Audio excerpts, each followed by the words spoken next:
All right, let's dive right in, shall we?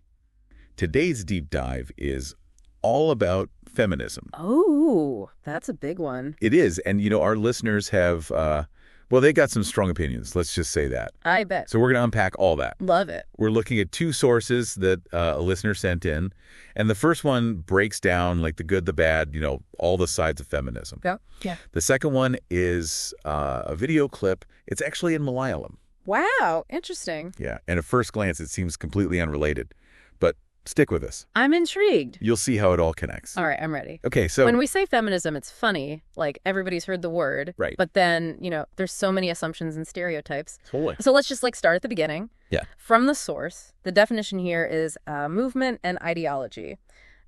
Basically seeking gender equality. Okay. It's challenging those inequalities and the discrimination that happens purely because of someone's gender. So not about female domination like some people think. Right. Not about one being over the other. It's about balance. Balance. I like that. Yeah.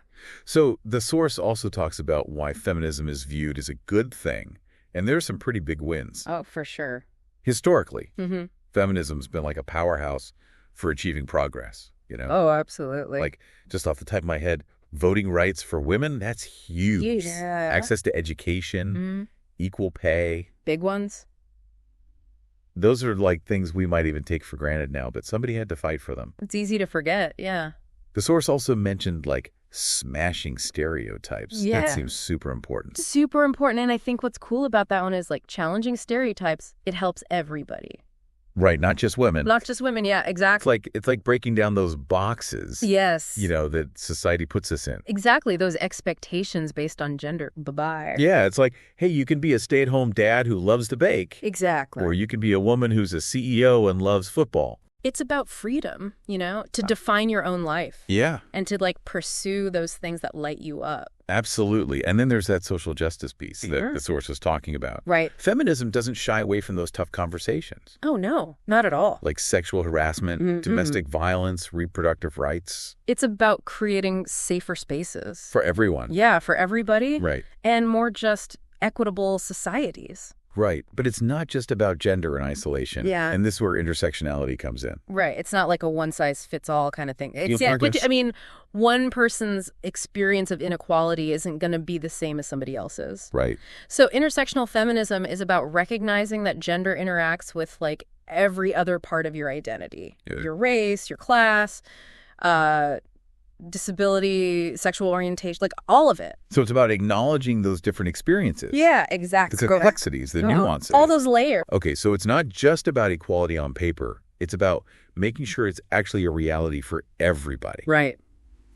Okay, now the source also gets into the critiques of feminism. True. Things get a little more complicated. Yeah. It seems like a lot of the negative perception, though, comes from misunderstandings. It's true. A lot of the time, the critiques come from a place of just not really understanding what it is. Like that whole feminism is about female superiority. Right. Or trying to, overthrow men. Right, but that's not the goal. No, that's such a distortion of what it's really about. Look, at the core, it's equality. Yes. Not dominance. Exactly. And it's important to remember that equality, it benefits everybody. Totally. It leads to fairer societies. More just societies. Yeah. But the source also points out that some of the criticism goes beyond those basic misunderstandings. Right. It's not all just, misconceptions.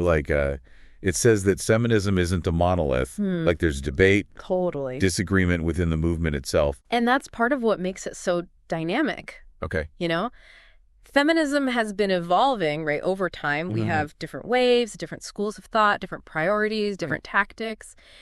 And there's always been disagreement, criticism, from within the movement itself. So it's like anything that's been around for a while Yeah.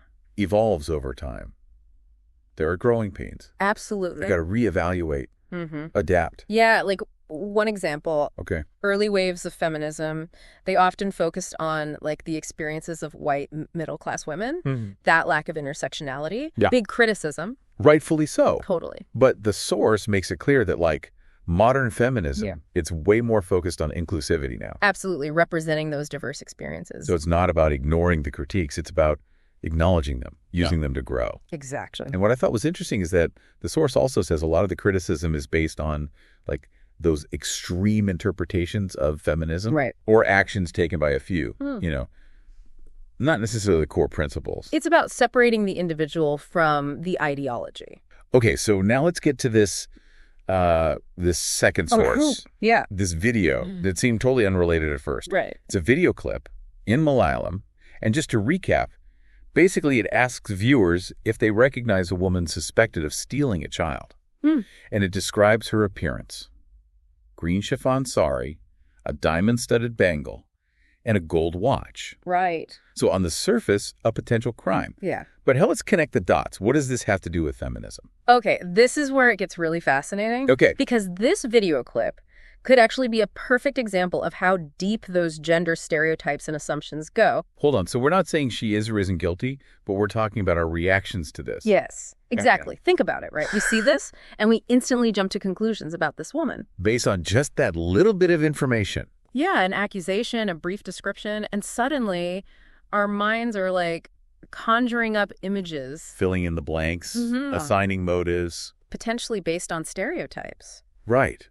About women and their roles. It's like that old woman as a child abductor stereotype. Yeah. Which plays into all those outdated ideas about women being, inherently nurturing or deceptive. Exactly. And this goes directly back to what we were talking about before. Okay. Feminism is about dismantling those harmful stereotypes. Okay. And encouraging people to think critically. About the roles we assign people based on their gender. Yeah. So it's not about saying the woman in the video is innocent. It's about recognizing how easily we make judgments.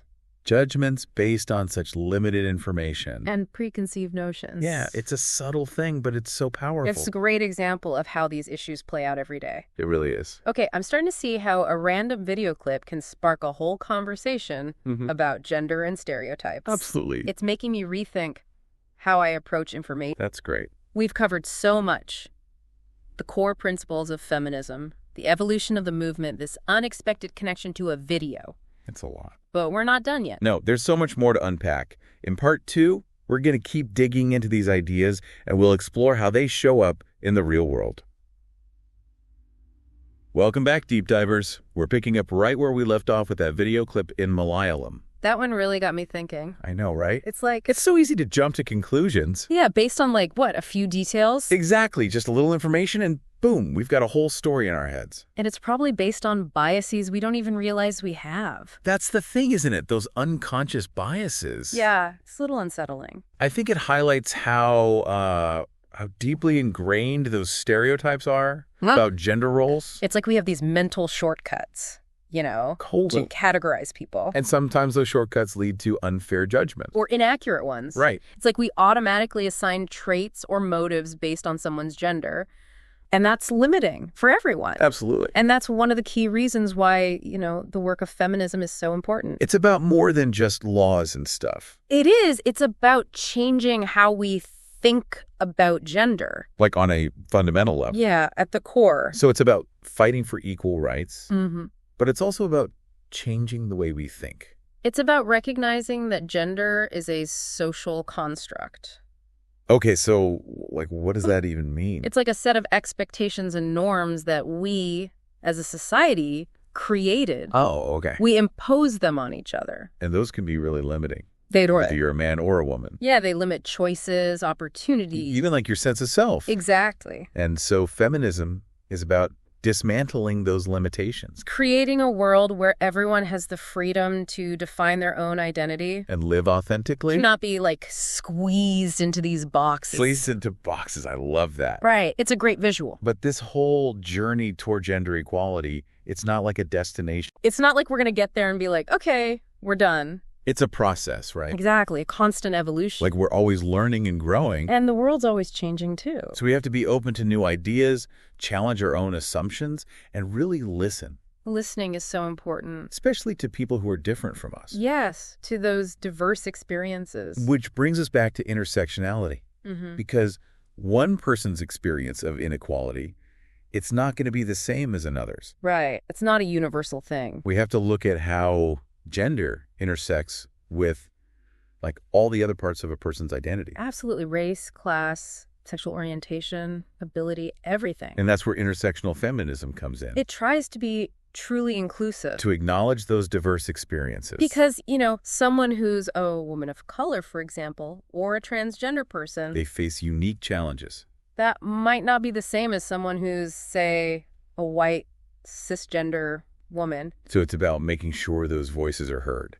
Yes. Amplifying those experiences that have been marginalized. Because the fight for gender equality. It's connected to all those other social justice movements. It's all intertwined. It is, because these systems of oppression, they all work together. Dismantling one means dismantling the others. And it's about solidarity. Yeah, recognizing that we have these shared struggles. Building a more just world for everyone. For everybody. There's a lot of power in that, right? Oh, yeah. Bringing people together. From different backgrounds. Creating that collective force for change. It's not about, one group versus another. It's about recognizing that we're all human. Yeah, and working together. To make things better. Absolutely. It's about building those bridges. Having those tough conversations. Even when they're uncomfortable. Because that's where real growth happens. Outside of our comfort zones. It's about being willing to listen, to learn. And to challenge our own perspectives. It's funny, we started this deep dive with a simple question, right? Is feminism good, bad, or complicated? And it's gotten so nuanced. It has, the more we talk about it. That's what I love about these deep dives. Me too. We've seen how feminism has made things better, led to real progress. But we've also been honest about its flaws. And the need for it to keep changing. Like, there's still work to do. Right. And then that video clip, it was a good reminder of how easy it is to, fall into those traps. The traps of stereotypes and assumptions. Without even realizing it. It made us examine our own biases, Yeah, and how those biases can impact how we see the world. And how we treat other people. And that's something we can all do. Whether you call yourself a feminist or not. It's about being critical thinkers. Challenging those norms, those assumptions. Because ultimately, equality benefits everyone. It does. It creates a better world. A more just world. A more compassionate world. Where everyone has the opportunity to thrive. Regardless of gender. So as we wrap up this part of the deep dive, I want to leave you with a question. A question for our listeners. How can you apply what we've talked about to your own life? What can you do? How can you be a part of creating that more equitable world? Maybe it's about speaking up when you see something wrong. Or challenging stereotypes. Or just being more aware of your own biases. Every little action, every conversation, it can make a difference. Keep questioning, keep learning, and keep those deep dives going.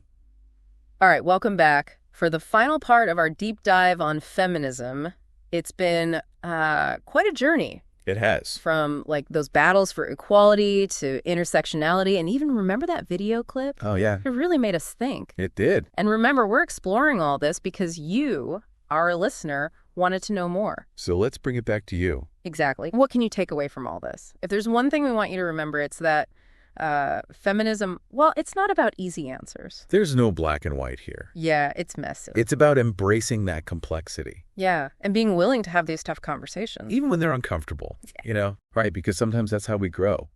Absolutely. And we've seen how feminism has been this, powerful force for good. It has. Driving progress in so many ways. But we've also talked about, where it's fallen short and how it needs to keep evolving. And that video clip we discussed, I think it really highlighted that. It was such a stark reminder of how we can fall into those traps, the stereotypes. Assumptions. Often without even realizing it. It's sneaky like that. So it challenged us to examine our own biases. To be more aware. Of how we see the world. How we interact with others. And that's something we can all do. Yeah, feminist or not. It's about being a critical thinker. Questioning the norms, the assumptions. Because in the end, true equality benefits everyone. Right. It creates a better world for all of us. A more just world, a more compassionate world. Where everyone has the chance to thrive. So we want to leave you with one final thought as we wrap up this deep dive. A thought to ponder. How can you apply what you've learned to your own life? What can you do to create that more equitable world? Maybe it's about speaking up. Challenging stereotypes. Or just being more aware of your own biases. Every action, every conversation matters. So keep questioning, keep learning, and keep those deep dives going. Thanks for joining us. Until next time, stay curious.